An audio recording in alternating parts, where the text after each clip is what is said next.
তো আমরা কি সাময়িক আরাম খুঁজতে এসেছি ভক্তি জীবনে? আমরা পারমার্থিক জীবনে এসেছি কি করতে? কোটি কোটি কোটি কোটি জনম ভ্রমণ করতে করতে করতে করতে কোন সৌভাগ্যবান জীব গুরুকৃষ্ণের আশীর্বাদ, গুরুকৃষ্ণের চরণ আশ্রয় লাভ করতে। আমরা যে কি পেয়েছি, আমরা যে কত দুর্লভতম বস্তু পেয়েছি, সেটা আমাদেরকে বুঝতে হবে, অনুধাবন করতে হবে।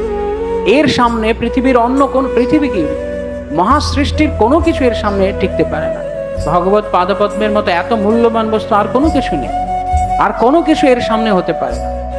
কি ধনে হইয়া ধনী, মনিরে নাম আনমন, সনাতন গোস্বামীর মতো।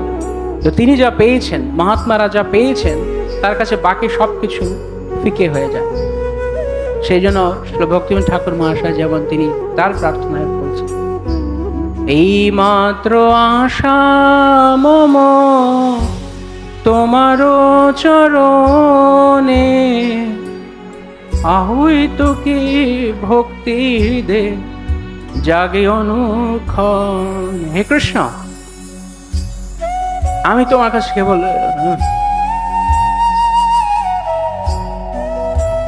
কেবল একটি আশা করি কৃষ্ণ, এই মাত্র আশা আমার। ভক্ত তিনি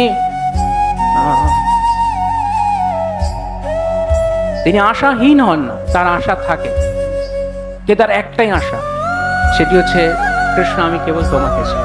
এই মাত্র আশা, একটা মাত্র আশা। নাহি মাগে স্বর্গ সুখ, বিদ্যা নাহি মাগে, আর কোনো কিছু চাই না কৃষ্ণ তোমার কাছে। তাই প্রতি মুহূর্তে, প্রত্যেক মুহূর্তে ভক্তকে এটি স্মরণ রাখা যে আমি কি কারণে কৃষ্ণ ভাবনামৃতে এসেছি। তাই এইটি স্মরণ রাখা যে আমি কি, আমার কর্ম, আমার বাক্য, আমার চিন্তা আমাকে কি কৃষ্ণ থেকে দূরে নিয়ে যাচ্ছে, আমাকে কি কৃষ্ণ বিস্মৃত করিয়ে দিচ্ছে। একবার শ্রী প্রভুপাদকে যখন জিজ্ঞেস করা হয়েছে, মানে প্রভুপাদ প্রবচন একবার বলছিলেন যে আমি মায়াকে ভয় পাই না, উনি বলছিলেন যে আমার কখনো পতন হবে না। তো প্রবচন শেষ করে শ্রী প্রভুপাদ যখন শ্রী বিগ্রহের কাছে প্রার্থনা করছেন, ভক্তরা জিজ্ঞেস করেন, প্রভুপাদ আপনি কি প্রার্থনা করছিলেন? প্রভুপাদ বললেন, আমি প্রার্থনা করছি কৃষ্ণ দয়া করে আমাকে পতিত হতে দিও না, আমার যেন পতন না হয় কৃষ্ণ।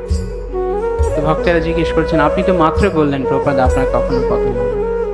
তো প্রভুপাদ বললেন যে এই কারণে আমি নিশ্চিত, এই কারণে আমি জানি আমার পতন হবে না, কারণ আমি প্রত্যেক মুহূর্তে প্রার্থনা করছি, প্রতি মুহূর্তে।